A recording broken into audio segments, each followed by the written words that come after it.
What's going on, everybody? Welcome to the TEPS podcast, or some of you old school folks know it as the Everything Paranormal Show, episode 204. Joining me tonight again is Stacey Tallitsch. Stacey, how you doing?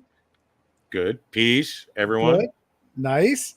And guys, we have a great show for you, of course, because we're going to be discussing three major topics tonight. We're going to be getting into some witchcraft here. We're also going to be looking at life beyond Earth, sort of like insights into the afterlife. It's an article. Again, there's a couple of these articles that you can find in Paranormal Underground magazine, and of course the sponsor of the video. So we want to give a shout out to them. But so we're, of course, if you want to see the full magazine, you're going to want to go subscribe to Paranormal Underground magazine. I think it's paranormalunderground.net. So guys, go check them out for sure. Also, we got another article we're going to be looking into about Oklahoma's Bermuda Triangle.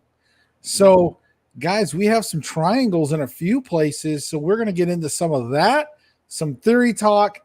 I'm excited. Let's dig in. So Stacey, let's talk witchcraft.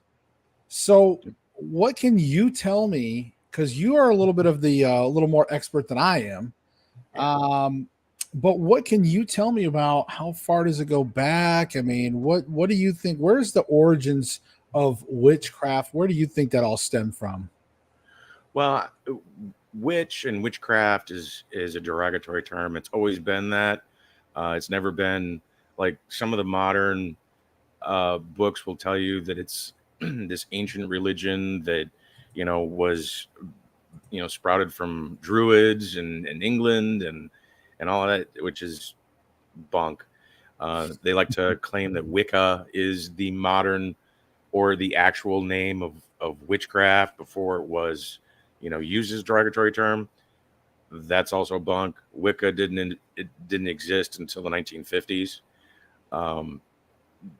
which is fine. I mean, you can form a religion anytime you want from wherever you want, but it doesn't really have the ancient roots that a lot of New Age occultists would like to give it. The earliest known term or known use of it was actually biblical, when in Deuteronomy they changed the phrase "thou not suffer a thief to live" to "thou not suffer a witch to live." They changed it because they considered thief and witch to be synonymous with each other in level of sin, but it also quelled a lot of the strong-headed women of the day. Where did that change? I mean, I'm just asking, like, when did that was that, like, because obviously it wasn't, there was the original version, and then, like, so at what point did that change, the wordage? It actually changed just after the Gutenberg Bible was created, because the Gutenberg Bible was created in Germany, right, by the Protestants, and the Vatican didn't have an official canonized Bible yet. They had several different versions of the Bible, and it had additional books to it that we now call Apocrypha, but it wasn't in the general public. Once they canonized and created the official, Roman Catholic Bible, it went from where you had the Apocrypha versions, with "thou not suffer a witch to or a thief to live," to the official, witch, which is also around the same time the witch hunts across Europe were taking place. The Black Plague was, a scourge. People were dying everywhere. Cattle were dying everywhere. There was a lot of famine, and the culprit of the time was the witch. Right. I just threw on witchcraft out of like Wikipedia up there. Yeah, and Wikipedia is not all that either. But, right.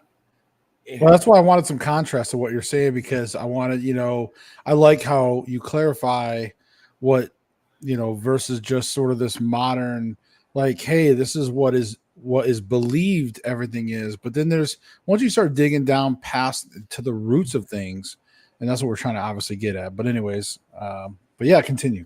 Yeah, I mean, a lot of it comes down to what we would call alchemy and um,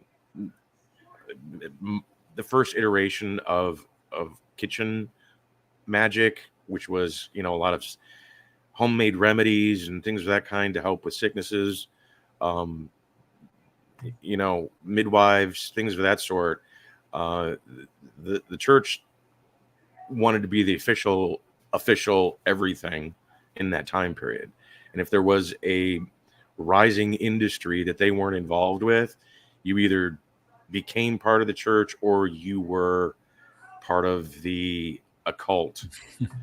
You know, which they were very successful in you know, doing that.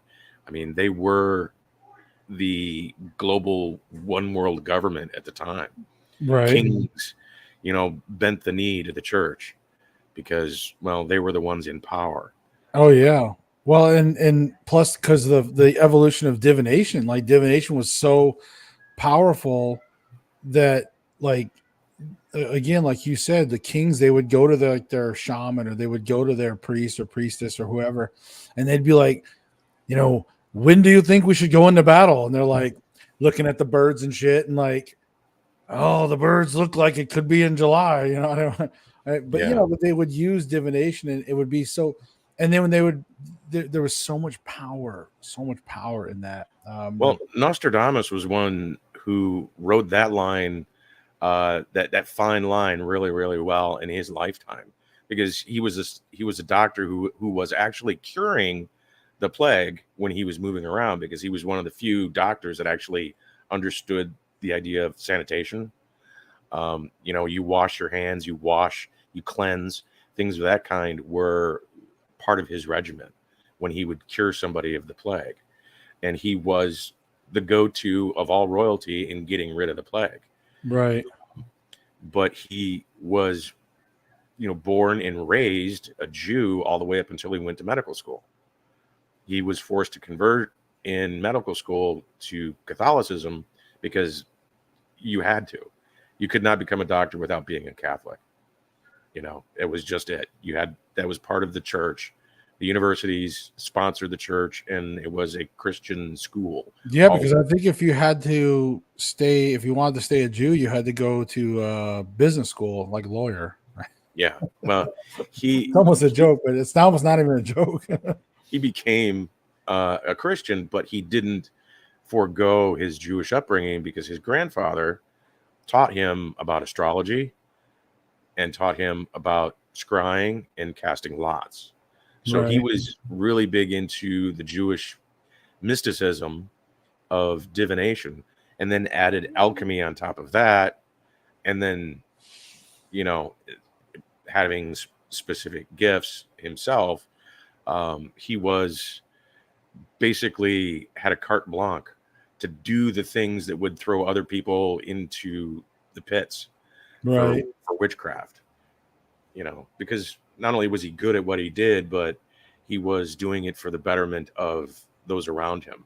Now, I do know that, like, in even like an ancient scripture from like the book of Enoch, where it talked about when the fallen angels came down and were basically like trying to like woo the women, the human women, and impress them, they were teaching them like forbidden knowledge, because they had access to additional knowledge that the humans didn't, because they were up in heaven, or up, you know, up above anyways, and they were the watchers, and they would look over earth, but they had access to knowledge, not all knowledge, but to additional knowledge. And so in the old scriptures, it talked about that they taught them cutting of roots, and I think it even said casting of spells. I'll have to go and see the exact wording, but it does talk about cutting of roots and I want to say spells, enchantments. I think it was enchantments, enchantments, cutting of roots, things like that. So, and of course, astronomy, or astrology. Anyways, it's really interesting to see where supposedly that almost sounds like some of the origins of where the stuff came from, and really came from knowledge from the heavens. It's pretty crazy to think that, but it was forbidden. So I guess it wasn't for humans to know. So I don't know if necessarily spells and enchantments would be like evil. It just was more of like, humans weren't supposed to know it.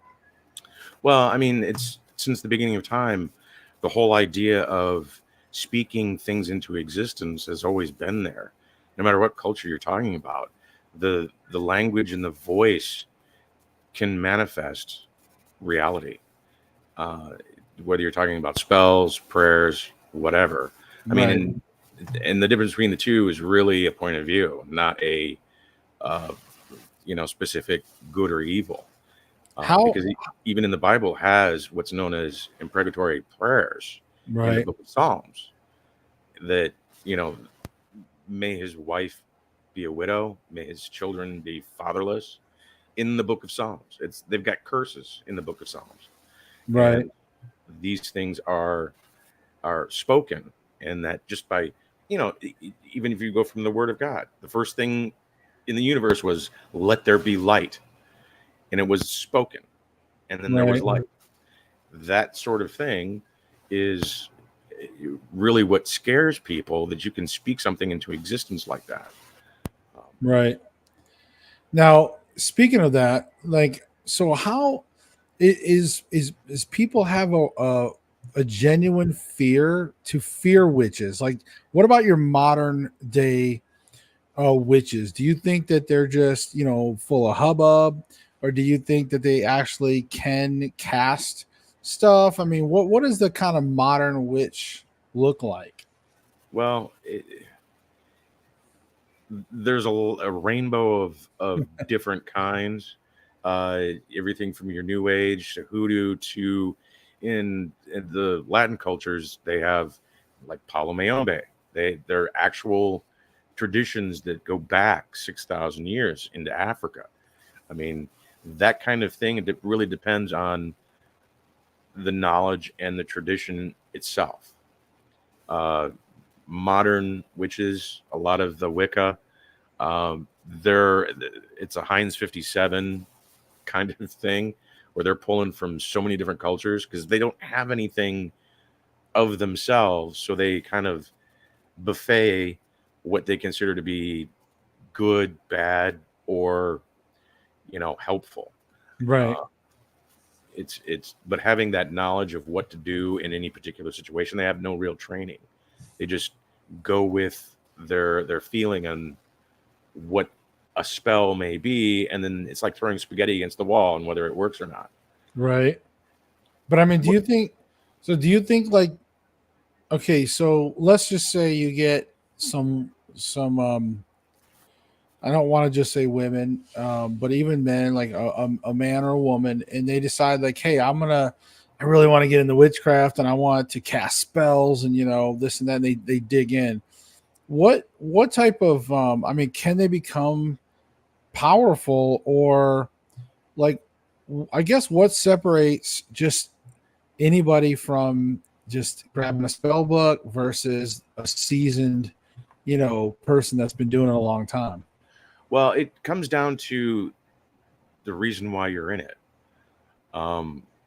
If you're in it because you feel victimized or bullied and you're weak and helpless all the time and you want to empower yourself, yeah, you're going to get some of that, but it's going to be very limited. You're not going to get as much power as what you think, because that's not the reason for it.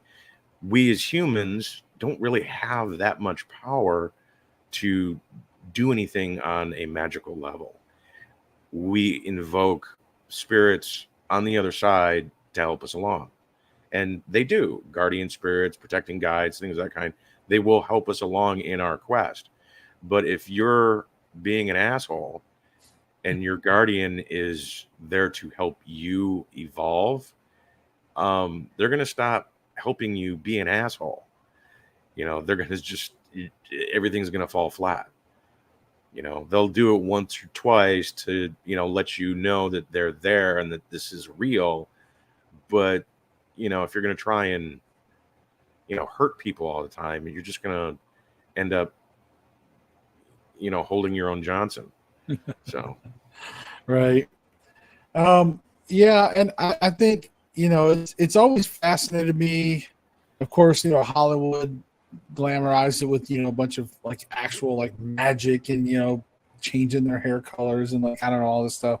yeah, I think reality meets there is a certain reality, and I guess what I guess the last thing I'd like to sort of get toward the back end of this witchcraft section is for the people watching that are interested in it, but like from your perspective and your experience, this is kind of a two-part question. One okay. is spells real? And two, like what's the effectiveness if they are real? Like how does that, you know what I mean? How does that play out in the real world? Well, yes, they're real, and two, like I was saying before, it's a matter of not only experience but authority, because like anything, like even like an exorcist, believing in something is not enough.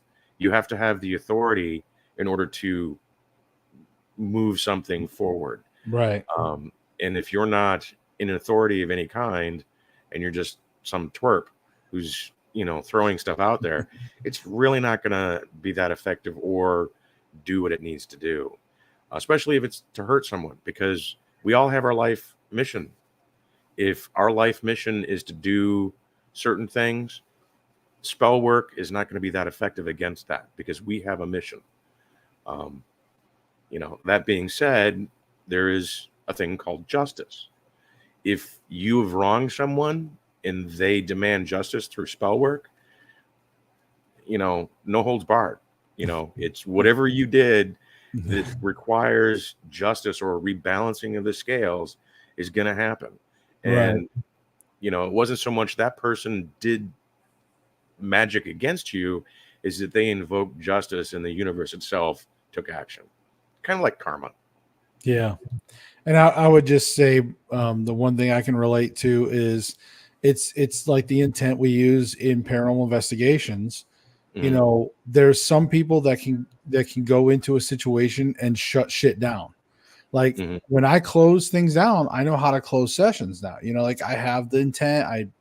There's something in the way that you put it out there and that how to just shut it down.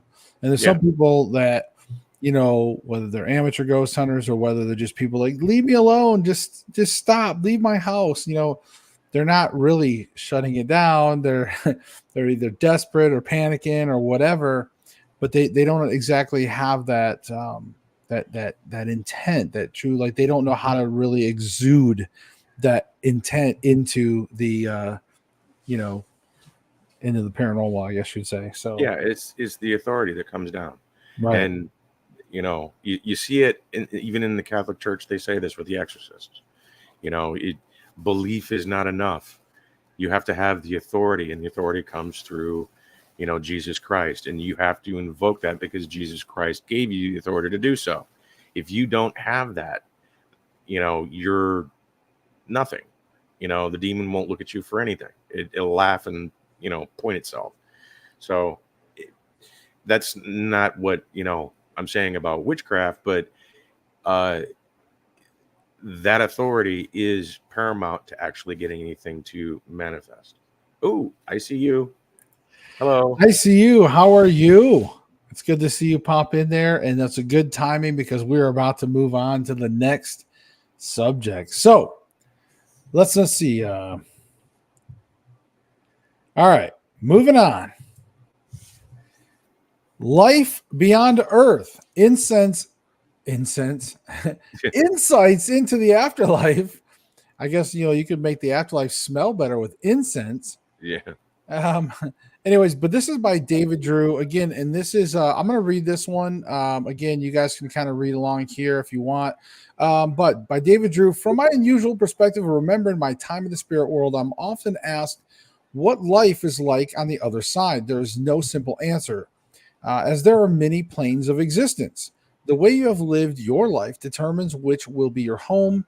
It's an age old concept. If you have lived a spiritual life, you'll go to a higher plane. But no matter where you find yourself, you can earn the opportunity to progress to higher levels.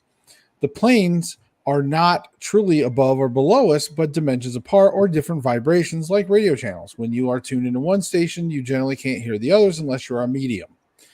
Going up through the planes, so to speak, each is a more spiritual place than the last. On the first level, people's minds tend toward the material. They may live in houses, wear clothing, much the same as they did on Earth. These things are created by the very real power of thought. As you progress through the high spirit planes, people have a greater understanding. They no longer feel they need to material possessions, and rather than clothing, they adorn in brightly colored robes, which consist of radiant light rather than physical material. It's hard to understand what time and distance are very different, or it's hard to understand that time and distance are very different in these worlds. We measure time by the planets in our universe. In other dimensions, we can travel great distances in an instant, all with the power of thought. All things must have an opposite. If you can be promoted from the earth to higher planes, you may also be demoted to the dark gray pits. It's a surprising and how many people descend into this miserable realm. Here, those who have lived selfish lives reap the effects of their actions. Some people prefer it here, like a burglar prefers the dark. Their sinful lives drag them further down. Others are filled with a bitter torture of remorse. They regret their actions and may eventually earn the right to once more touch the earth and spiritually advance.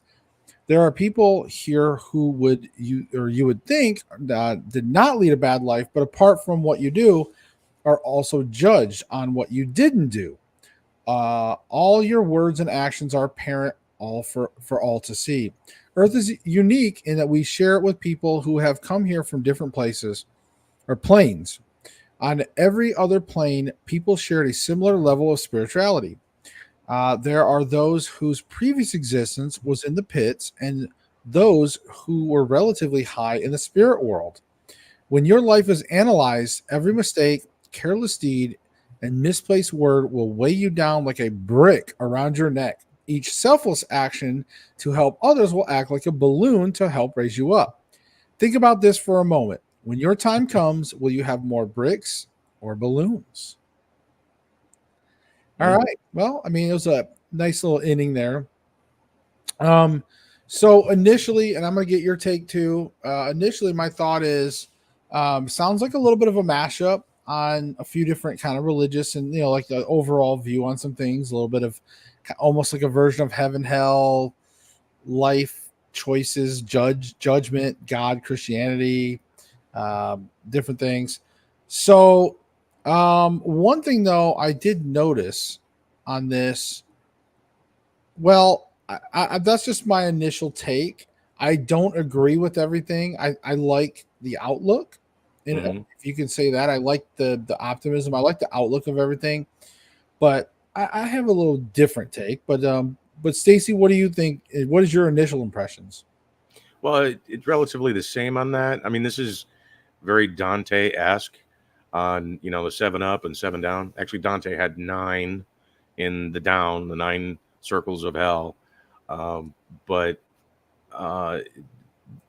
from what I get at seances from other mediums and things, this is very much in line with that.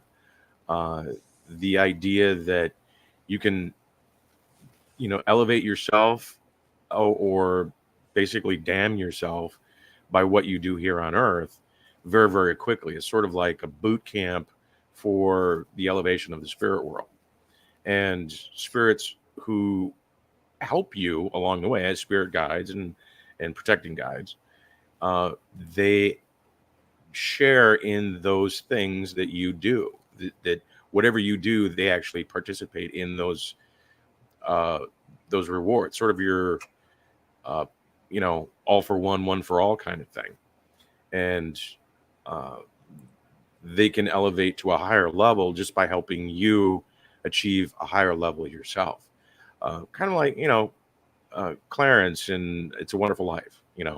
He earned his wings by, helping the guy, see the world as it really was, rather than, you know, just through the lens of Potter. Right. So Breaking out some classic references. I like it. well, it's in that vein of elevating yourself based off of the good that you do, for, you know, selfless reasons, just Right. because you feel good doing it for someone else, not necessarily you're trying to earn brownie points, because that's kind of the opposite. You Right. know, it's sort of the difference between virtue and virtue signaling. You Right. know, virtue is something that is observed by others, while virtue signaling is something that you're trying to, mimic Right.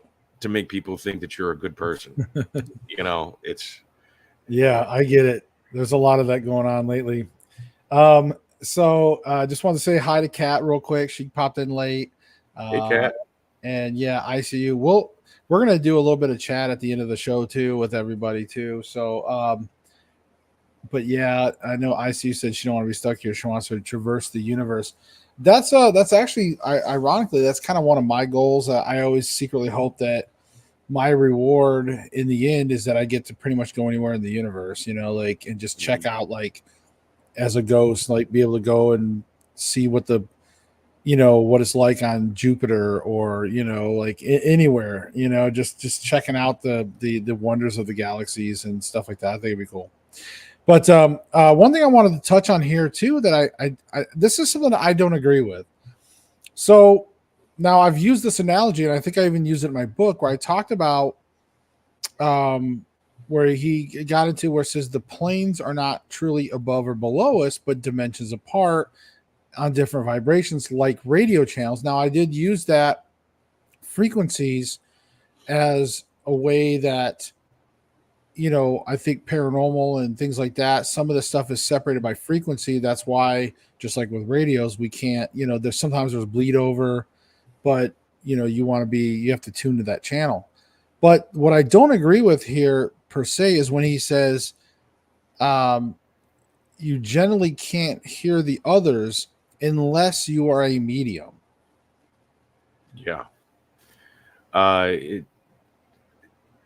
Yeah, no. I mean, mediums themselves don't even know when they're channeling higher or lower. They can't tell the difference. It is the spirits on the other side that tune themselves. They tune down their frequency to our level, and it's Right. more of a choice on their part than it is a choice on the part of the medium.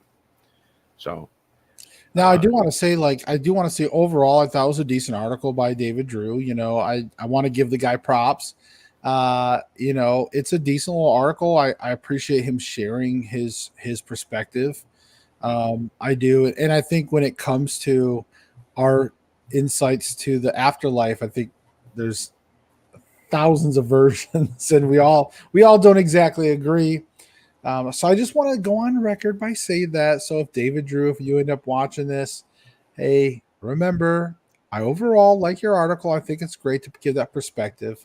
These are just things that we talk about and agree or disagree. And I just, in particular, don't agree that mediums are the only ones that can cross the channels. I do think the average person in general has the ability to do a tremendous amount. It's just a matter of training. yeah, It's like, you can have somebody that is really good at remote viewing, but if you have somebody that maybe took like a course from Stacey and you could learn like a course if it was available on like Udemy or something or Udemy, right? You see where I'm going with this, Stacey? But yeah, you could take a course from somebody and they could teach you how to remote view. Now, it doesn't mean you're going to be the greatest in the world. And I don't know, because I think everybody has, it's like musicians, there's some people like I can play the drums, I can play the guitar, I can play piano, but I had to like learn and I'm okay. You know what I mean? it's a But skill. there's so many people that can sit down and in less time than it took me, they're playing 10 times better than me. You know, there's just naturally gifted musicians. And I think the same goes with psychics or mediums or anybody in our industry, even intuition, all those things. Some people are just naturally way better at, way more in tune and way better than people that have to kind of train themselves. So I will say that, but I still believe that almost anybody can learn to do these things.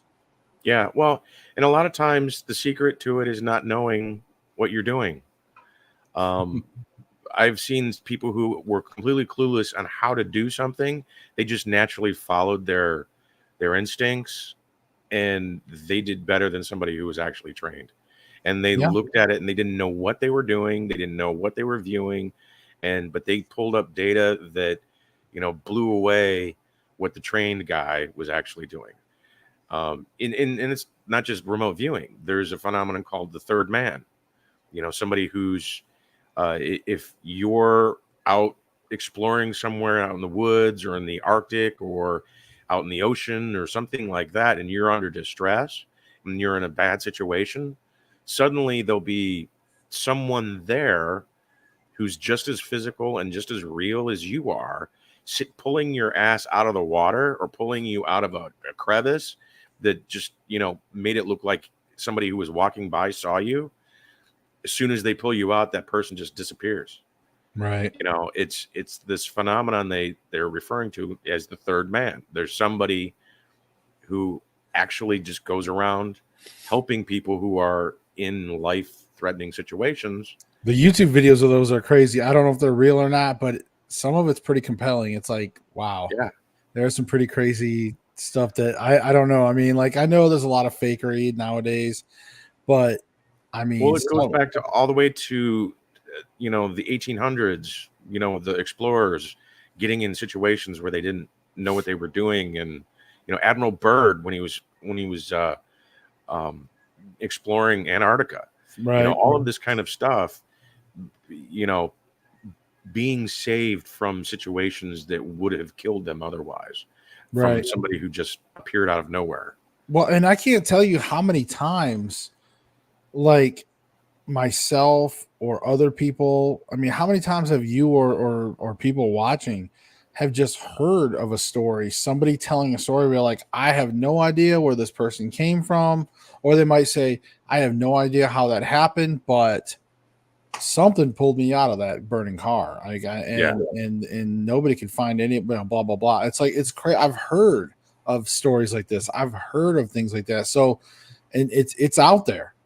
Yeah. There's enough going on, to where you can't just deny it. Yeah. Well, women. The first time I ever heard a story about it was, a woman who was, um, coming across walking home late at night, and there was a gang of men. I wouldn't say a gang, but a group of men Right. that were eyeing her up and down, and she, was really freaked out and scared. But the men looked at her, and then they got scared and ran off. And she went home, and then later that night, there was a story. A woman was actually raped and murdered, and the police, through interrogation instead, they were actually going to go for that first girl, but she was walking with these, two giant men that looked like they were about ready to, beat the hell out of them, and she was walking alone. But there were two giant men behind her that were walking. Wow. That, she didn't see, she didn't know, and she considers them to be her guardian angels because Right. they scared off the evil guys that would turn around and kill someone later that night. So what do you think about, like, also in the article, I was a little kind of, I don't know how I felt about this. I feel a little different because I know you also talk about, but I guess I would need more clarification. And that's when he talks about time and distance in the worlds. He talks about how we measure time by planets in our universe.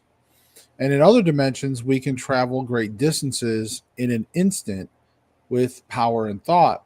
So my question to you is like, because I know you've often talked about remote viewing as being able to sort of travel, not just distance, but also kind of forward and backward in time a little bit as well.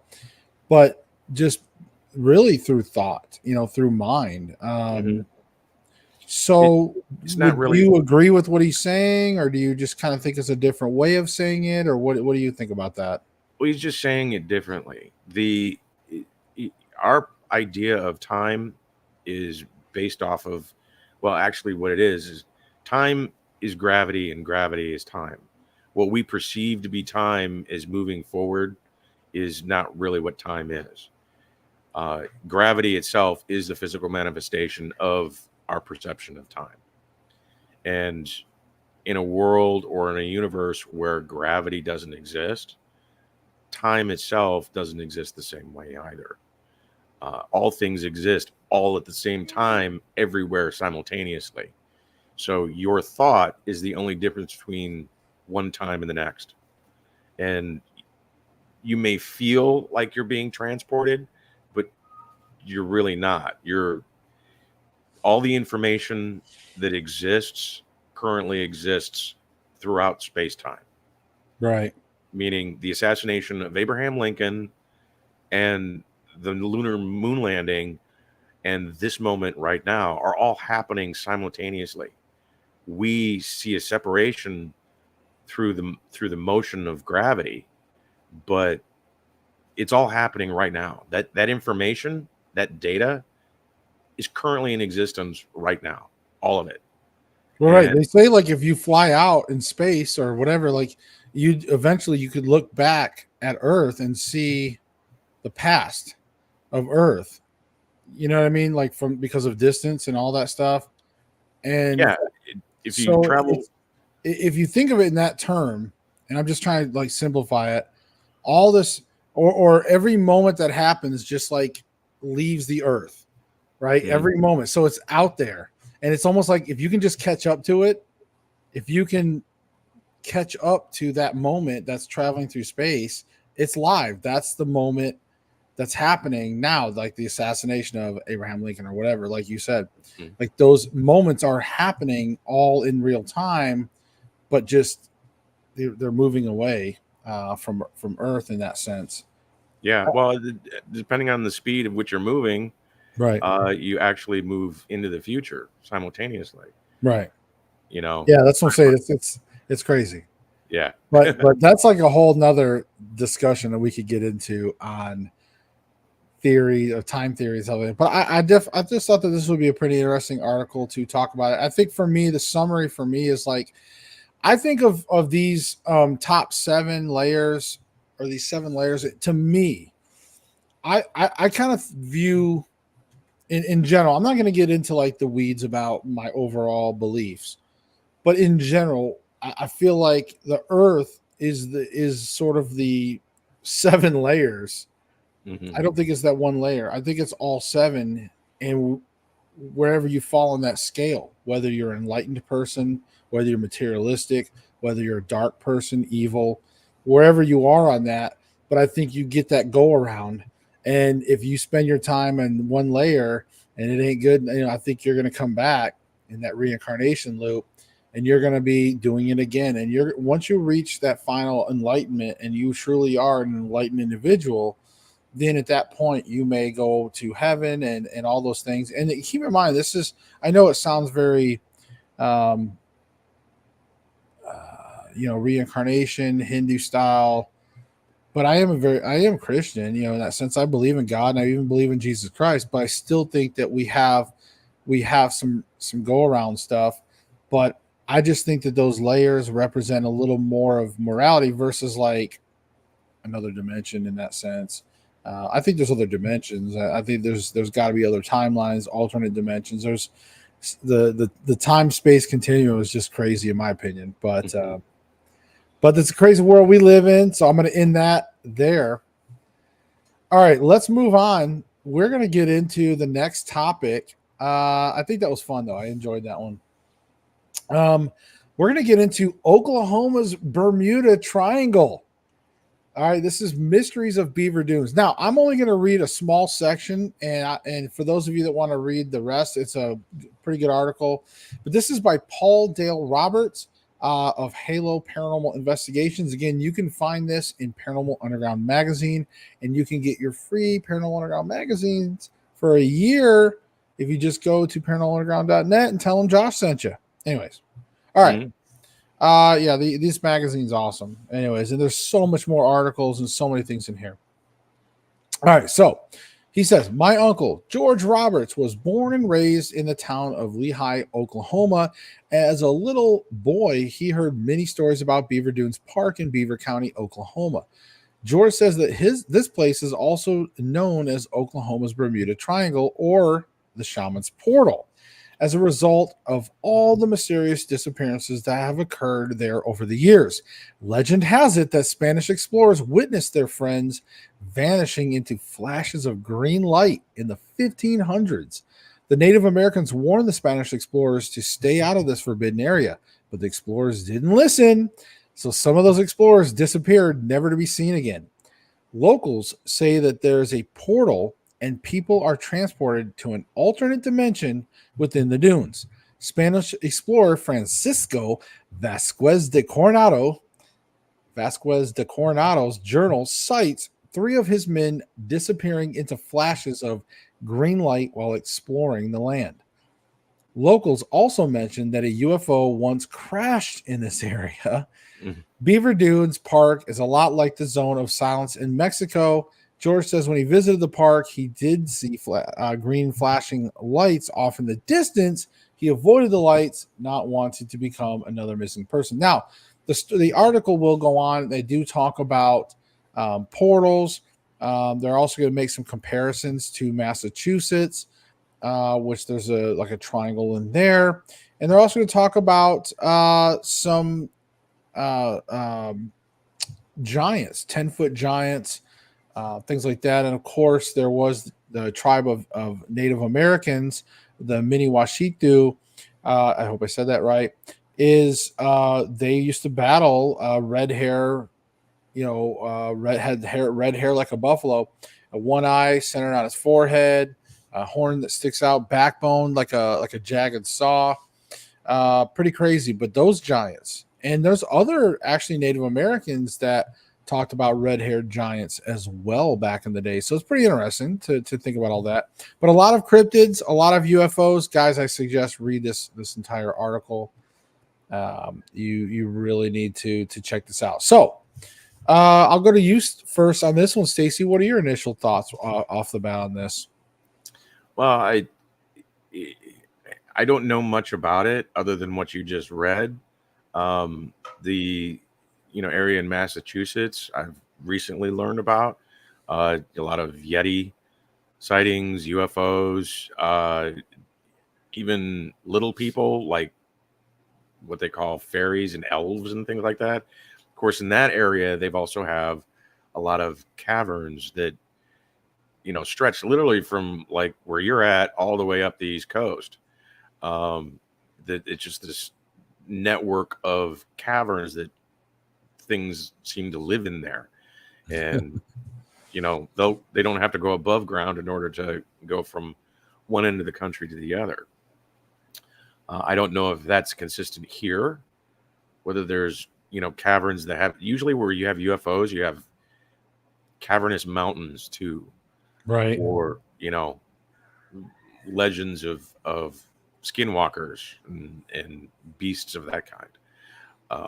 Well, and I wonder if that would just because it gives cryptids and places a chance to hide, like a place that's not going to be explored a lot. It's not going to be visible a lot or whatnot. I mean, who knows?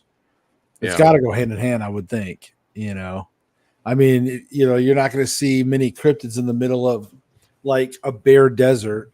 Usually like when you talk about like Skinwalker Ranch or something like that, you're talking about they still have rocks and some caves in those rocks and hills and stuff like that.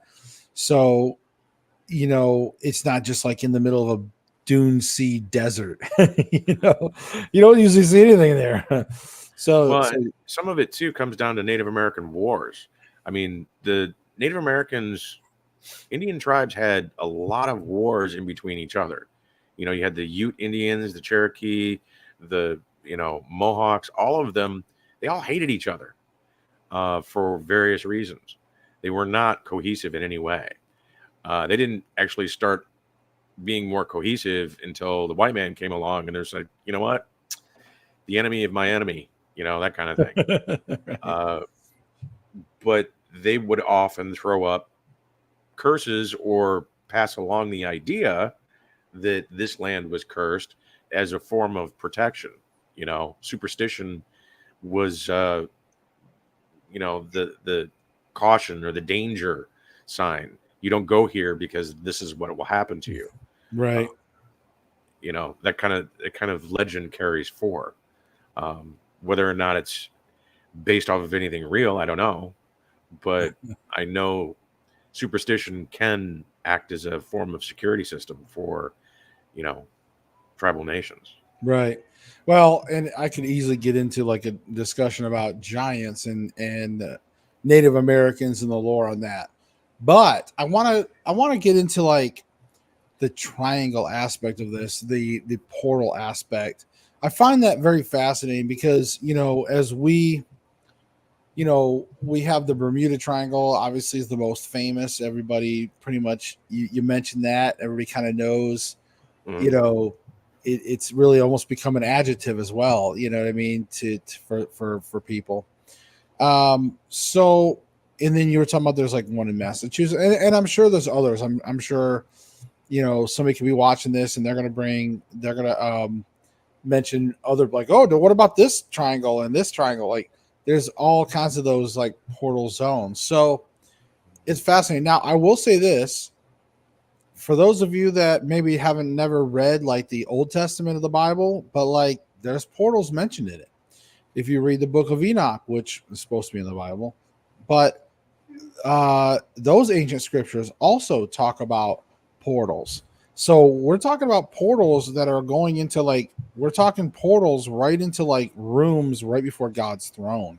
So Mhm. portals are a form of travel, Right.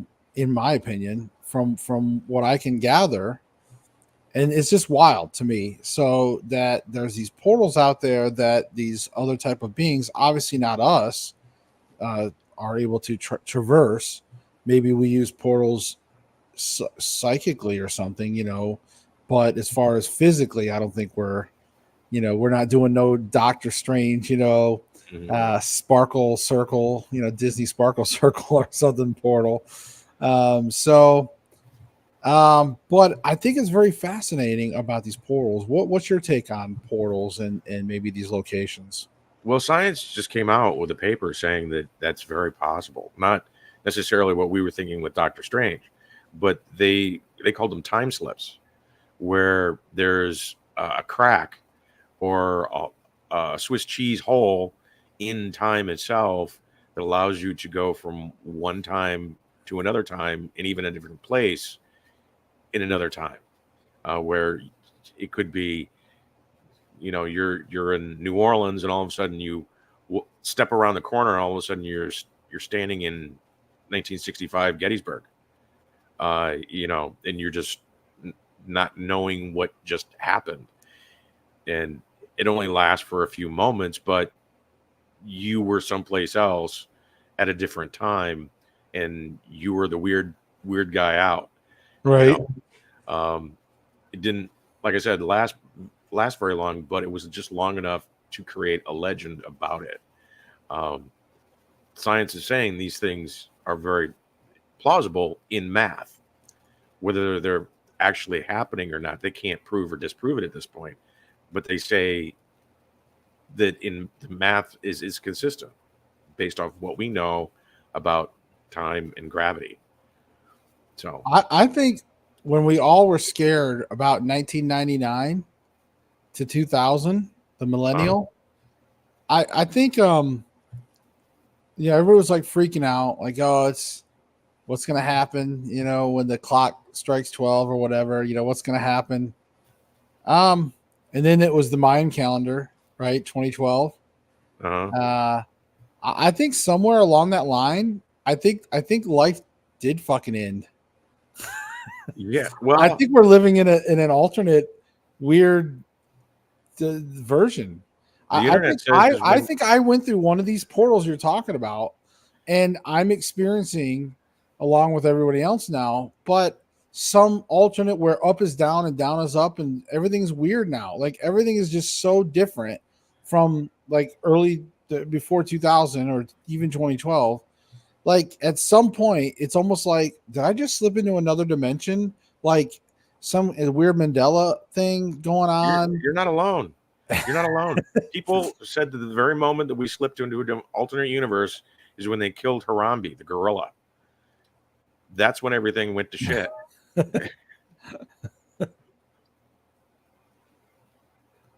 Sorry, I'm drinking my coffee. Had to get some caffeine in. But Lightbringer, yes, I did see where you made it in there. Hey. But yeah, I don't know. I don't want to get too far. I'm trying to stay focused because you and I can get on all kinds of one thing to another because and I think because as you and I know, there's so many things that tie in together, really. Right. But when it comes to these zones, I just wonder if maybe these really are like, okay,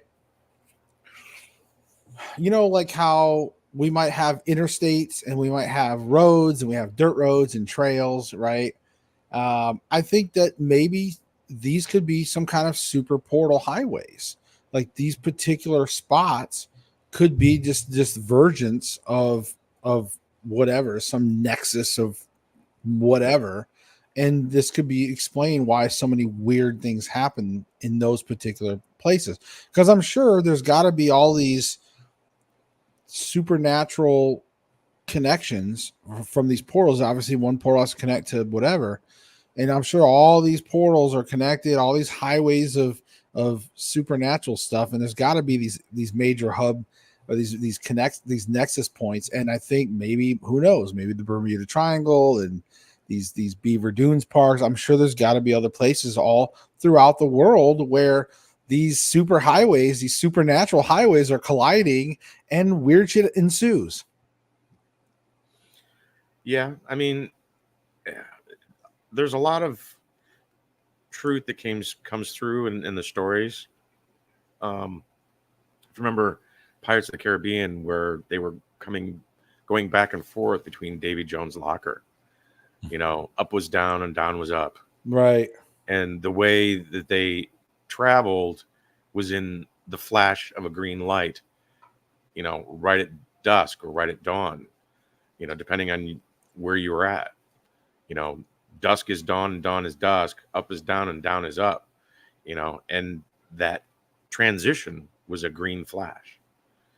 So what they're saying, they're telling us that this isn't just legend, it's something that is palatable.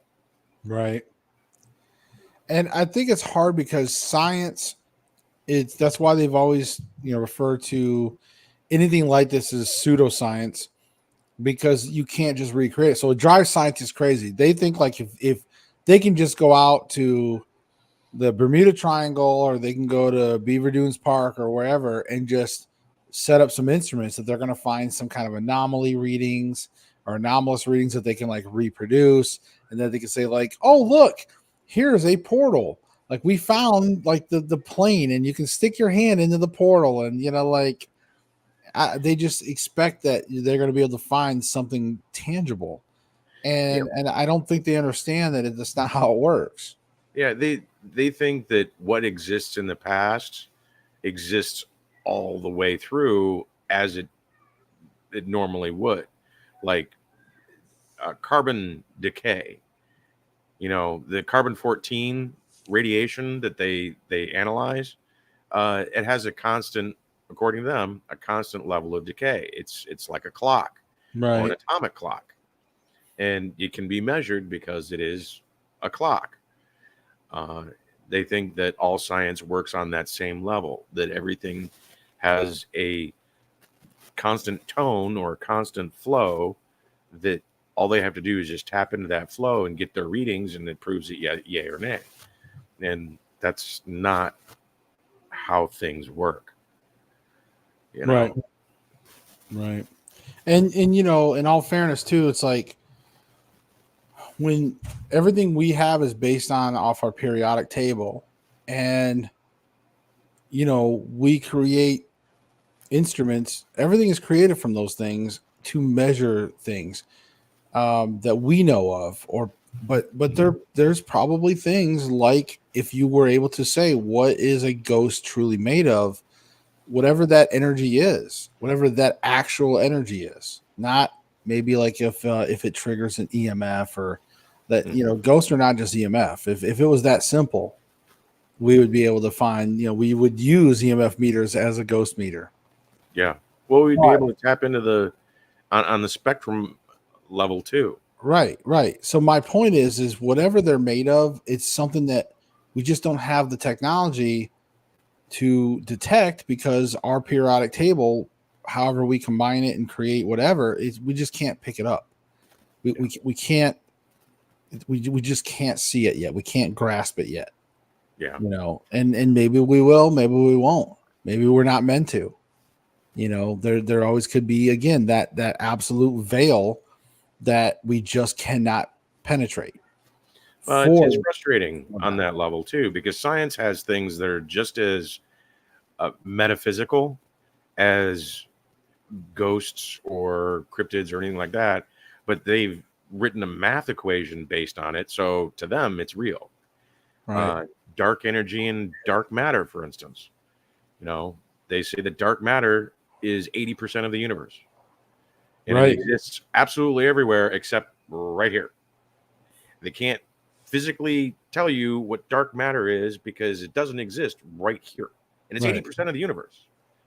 Gold consists of 0.00002% of the universe, but here it's everywhere. You can find gold flecks in dirt. It literally falls out of the sky from the stars, Right. and you can find it all over the earth. It's scattered all over the earth.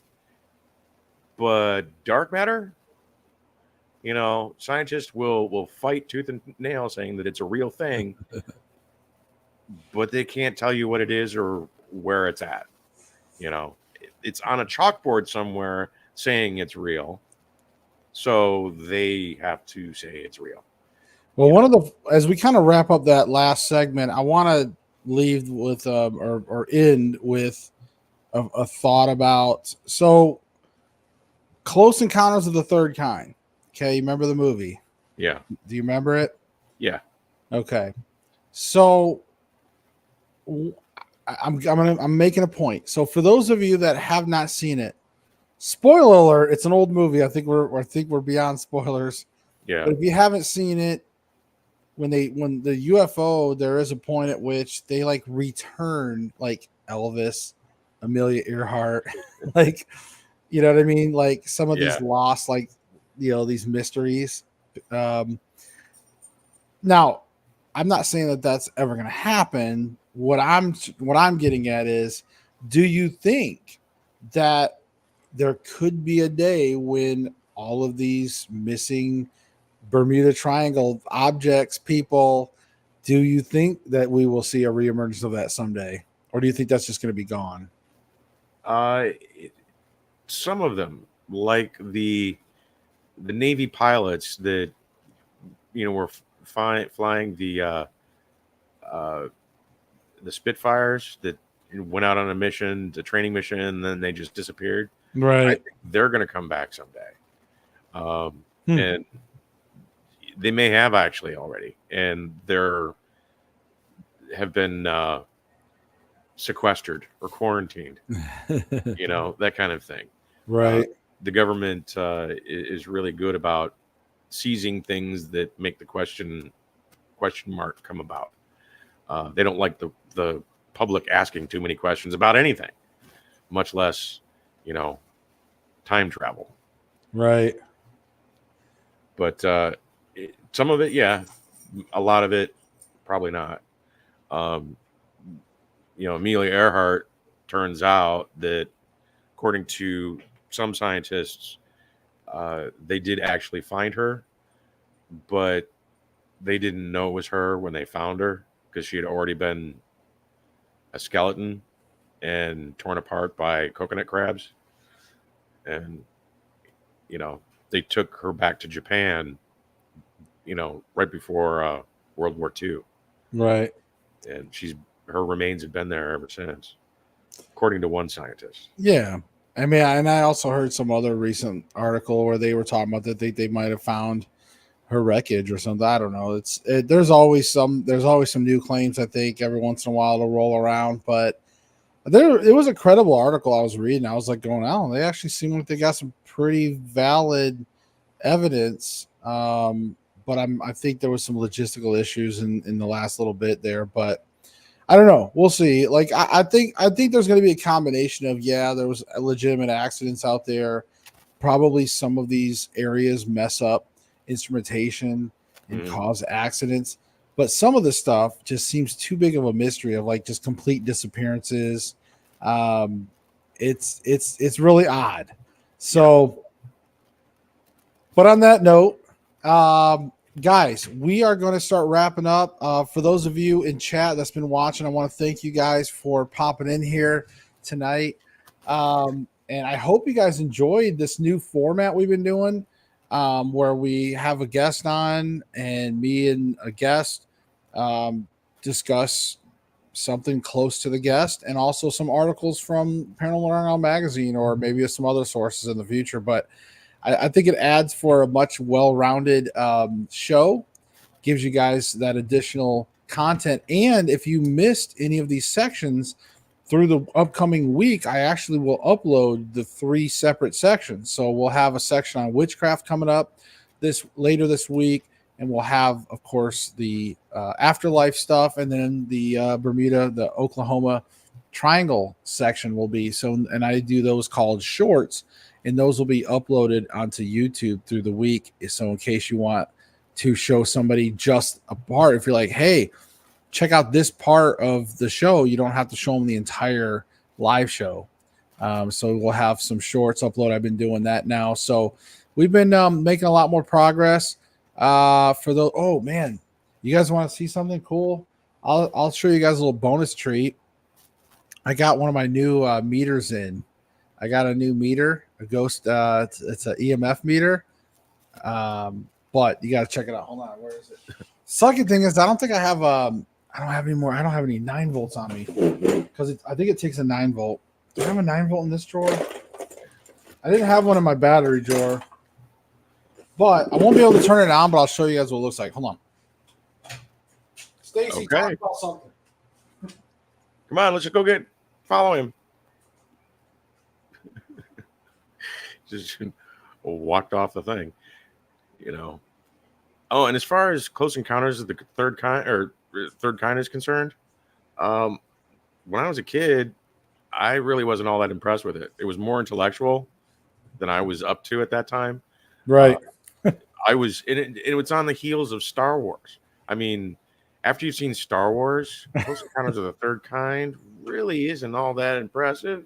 Yeah, but I mean, well, between Star Trek too, like I grew up on the original Star Trek series, and with Star Trek, Star Wars, like you just can't go wrong with those series, like either one. I appreciate it now as an adult, Close Encounters, but at the time I was like, this is weird, and this is right after Star Wars, where the cantina scene and all of that. It was like, the aliens weren't all that impressive, and the spaceship wasn't even that impressive because I saw better spaceships in Star Wars. Oh yeah, I mean, but and like you said, you're right. It's like when you watch it back as an adult, you're like, wow, this is okay, and like no wonder, like, and then you bring up a good point because when I was younger and watched it, I was like, and I think the only thing I remember was that he was playing with his mashed potatoes, and the mashed potato scene, and then that's like. The musical notes. Everybody had to play those musical notes. That's the 3 things I remember the most. I say hold up 4 fingers. The 3 things I remember the most was the mashed potatoes, the music notes, and then of course the all the historic figures and the people that were like lost in the coming out. That was about it. That's about the major thing I remember. Okay, so here is my new. Check this meter out. This thing is so cool. I want to fire it up, but I just don't have a 9 volt. Maybe on the next time. But look at this thing. Look at that. Oh That's wow. cool. Yeah, like it reminds me of like Sith type stuff. I have no idea, but very cool. Love it. I'm excited to use it in the upcoming investigation when like we film. It's from Ghost Stop. It actually has a little, protective case there, little clip back there. Nice. They went all out on that. But yeah, I just thought it was a cool looking EMF meter, and I thought, well, man, I got to check that out. And so I'm really excited, man. But it takes a 9 volt, and I've got like a ton of, like I literally have 300 AAA batteries. Like, yeah, nothing uses 9 volt anymore. Smoke detectors don't even use 9 volt. Well, believe it or not, though, I have a lot of devices for my job, and a lot of these type of devices, they still use 9 volts. 9 volts are good, though. I've always thought 9 volts last so long, like compared to like most of your AA, AAAs. 9 volts always seem like they would just last forever. Yeah.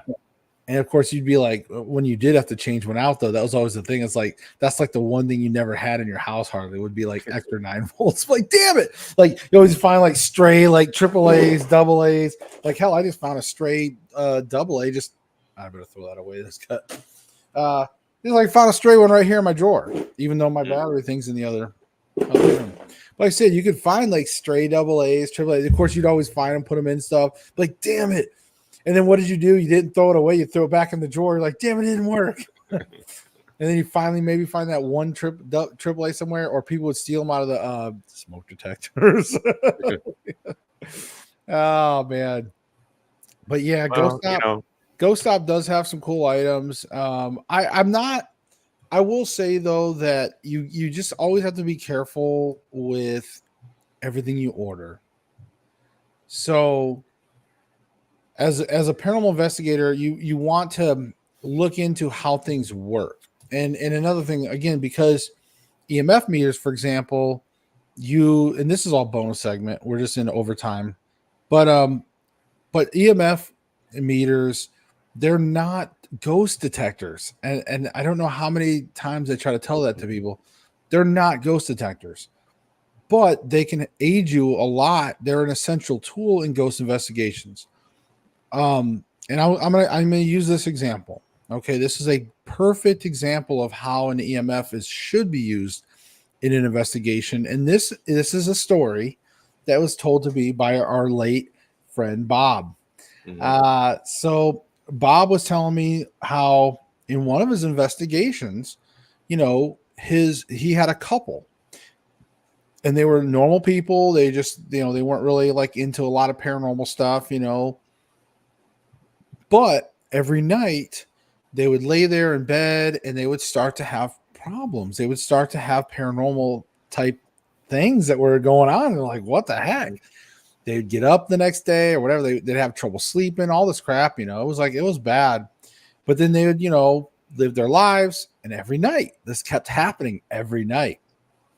Well, to speed the story up, the long story, or the short story version is that when Bob took his EMF meter and went across the room, everything was normal until he got to where they lay their heads down at night. And then the EMF meter was spiking. They were getting high levels of EMF where they were laying their heads at night. And then come to find out, where the bed was up against the wall there was an outlet that was gone bad. Like the wiring, and it was just putting out a horrific amount. And I guess there was some additional wiring going down that wall. But the wiring in that outlet was putting out just a sort of a dome of energy right there where the heads of where they're, so every night they're getting exposed to these high levels of EMF. And of course you can start having different effects like hallucinations and things like that. You can start to almost feel like you're experiencing paranormal when you're experiencing high levels of EMF. So something simple like that. And of course they were able to like move the bed and then get the outlet, the wiring reworked. But when they even moved the bed that night, problem solved, and these people didn't experience any more paranormal. You know, and that is a proper use of EMF, is using it to sweep the houses. Now you can also use it for intelligence, like if you want to have a ghost touch the meter, if you can get a ghost to touch the meter and respond, that's different. Like if you just have the meter sitting down and be like, hey, can you touch the meter, can you make it turn red, and it goes and makes it turn red, that's a little different. You know, you can use that as an instrument. But as far as like walking around and going, oh look, look, it just spiked red, like, oh no, like there's a ghost right here, can you feel the cold spot? It's like, I hate that. It irks me. It irks me. So always learn your equipment. And the reason why I guess I got long-winded, sorry about that, but Kat, the whole reason why I brought that up, because Kat talked about Ghost Op having school. Ghost Op sells a spirit box. Okay, it's called the S box. I use it in some of my videos. I'm not a fan of it for paranormal investigations. So you might say, well, Josh, why do you use it in some of your videos? Well, because it gives you better results for videos, but it doesn't give you true paranormal results. And let me explain. So you guys know what a spirit box is, right? When you have, like, it's like a radio that scans through the different frequencies. So of course you hear the, you know, and the theory is when it hits a frequency, maybe you'll hear like a DJ or a song, but you might hear something and you might hear a bit, but if it's over 3 frequencies or so and you hear a word, right, that it's got to be a word from the paranormal. The paranormal is using that device to speak because it's over these different frequencies. So it can't just be like a DJ or, you know, whatever. So that's the theory. Okay. Now, with the S box, if you read up on the S box, they have built in a design I call it a flaw, not a feature, but it is when there's a spike of activity on a frequency, it actually will hang up on that frequency for a split second longer. Why is that? That shouldn't be, because that defeats the purpose of the frequency of the scan. You know, if you hang up, if it freezes momentarily on that frequency, you're gonna hear more of like a DJ saying something or a song or a lyric or something on that frequency. So you're gonna get what I call like a false reading. So yes, I use it in my videos because it sounds cool and it seems like you're getting more activity. But in all honesty, I love the SB11. The SB11, which I have in I got some good hits in season 1, episode 5, which I'm getting ready to release here soon. The SB11 has 2 scanners. They just scan, and you can set one to scan in a forward direction and one to scan in a reverse direction simultaneously. So it's really cool. And so when you do get something, like when you do get a word over there, to me, that's way more confirmation. You know, when you have 2 scans going opposite directions and you actually hear something come across, that's pretty cool. I like that. So I'm a much bigger fan of the SB11, and I have one now.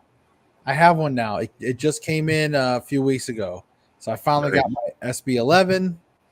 Yeah, because I didn't have it. Like Beyond has it.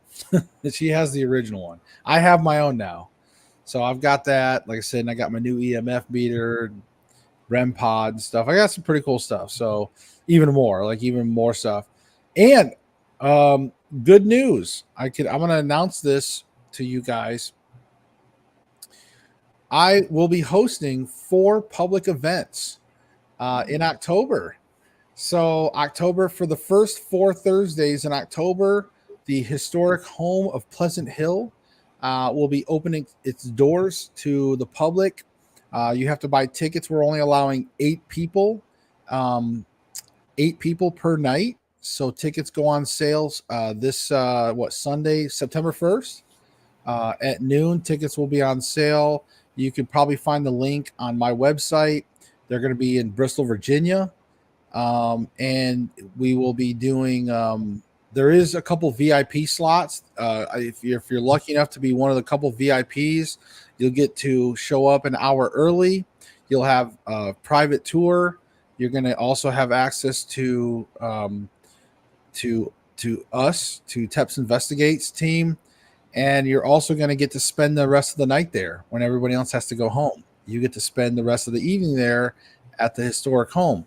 So there'll be a couple of VIPs, and like I said, altogether 8 people. There'll be some tea and pecan bars, I believe, from like the local bakery, Blackbird Bakery. It's going to be a good time, and I got a few other special little prizes that I'm gonna give to some people as some takeaway stuff that you get to take home. So it's gonna be a good time. We're gonna actually do some investigating. So it's your one night to be an investigator. So if you're gonna be in the Bristol, Virginia area, it's October. One of the Thursdays, one of the first 4 Thursdays. Get your tickets. That's it. That's all I had. Okay. But no, I'm excited, man. It's exciting, man. I get to finally host a public event. You know, I've been wanting to do a public. I've gotten to attend, as a guest investigator, but I finally get to do my own. So I'm pretty excited. The racetrack in Bristol shuts down in November, right? They have like a Thanksgiving. The racetracks they do the after like usually around Thanksgiving and stuff, or sometime after that they do Christmas and lights. So or Speedway and lights. So they actually have where like at a certain point they start doing they will spend a bunch of time setting up, and then at some point they open to the public, and you literally will drive. You'll come in like where the drag strip is, and there's like like you have to get there at like right before dark. I think they open up at like 6. It's like 6 is when it's usually like dark at that time of night, at that time of year. So you got to get there like 5, like an hour early, and then a lot of times too, you're still like 3 or 4 deep wide in a line. So it's really popular here. But anyways, so you go in your vehicle, you'll go up to the ticket booth, you'll drive up to the ticket booth, and of course you'll tune into the radio station there, the local radio station. It'll have music, Christmas music and stuff. It's like a radio station just for the Speedway and lights. And it's just a bunch of lights, like animated Christmas lights, and you'll drive down the actual like the drag strip. So you'll drag there, and you'll just go all through the grounds, all around the racetrack, and then eventually you get to drive onto the racetrack, onto Bristol Motor Speedway, and then you actually get to do like half a lap. And then there's like a Christmas village where the infield is all set up, and you get to go in. You can meet Santa. There's like you can do roast marshmallows. They got some open flame pit, type stuff. You can roast marshmallows, and they got, it's just a fun little, what they call Christmas village. Or you don't have to stop there. You can just go on and leave. But it's a huge thing. It's still paved, right? You pay by the car. The track is still paved, right? Because they were going to go dirt track for a while. They bring in and they do like the dirt stuff, and then they clean it all up, and I don't know. But yeah, it's I haven't been keeping up with racing like I should. So yes, I was watching the video the other day. Cat got the TEPS shirt. Nice. Oh. Cat, are you gonna try to make it to the public event? She said she'll wear a TEPS shirt. I've got a cool surprise for everybody too, though. It's not gonna be free t-shirts. I can't afford that shit. I'm just letting you know. But I got a couple little like things that, Oh, nice. Well, remember the tickets go on sale. I'm gonna post a link on my Facebook, the Everything Paranormal Show. We're gonna me and then the owners of we're gonna both go public with the ticket information Saturday or the September 1st at noon. So remember, if you wanted to get one of those spots, lock in, and as soon as we post that, pick you out a date. It's going to be a Thursday night. Pick you out a date, and then you can show up. That'll be awesome. I'd love to have you there. That'd be cool. I've got a lot of people that's been already trying to hit me up on it, and it's like, hey, can you give me early tickets? Like, I can't now. I can't. We have to release them. We're not going to have that many spots, and we were going to do like where we're going to try to like some of our close friends and family. We're going to try to give them access to the tickets first, but unfortunately, it didn't work out in time. So now it's like we're trying to get the ticket system to be finalized, and then we're only going to have enough time to pretty much just post everything Sunday at noon. So that's why I've been telling everybody Sunday at noon. I think that's the first. I think that's the first, right? So whenever the first is, 12 o'clock noon, that's when we're going to post it. So watch out for that link. So, but I don't know. That's about all I got going, man. Other than just doing a lot of filming, just been getting, between my roommate's really gone all in. He's been really learning a lot paranormal wise, and he's gotten into tarot reading. He went and bought a tarot deck now. He's starting to do. He did his first tarot live stream like Tuesday, so he's calling it Tarot Tuesday. I told him like, hey, Tarot Tuesday, man, that's what me and Stacey used to, I get on there and do those. And but yeah, he's starting to do tarot readings on Tuesdays. And but he's been getting in a lot of stuff. He's been buying equipment, so Cool. it's been working out. So on that. So other than that, but that's about all I got, guys. Next week, I'm not sure. I don't know if I have anybody lined up next week or not. I'm not sure. I got to double check I had some messages out to some different possible guests, but guys, for sure, I want to again thank Stacey for coming on again. It's always great to hear his insight and his knowledge on a lot of topics. And we will talk with you all later, guys. Peace. Next week. Remember.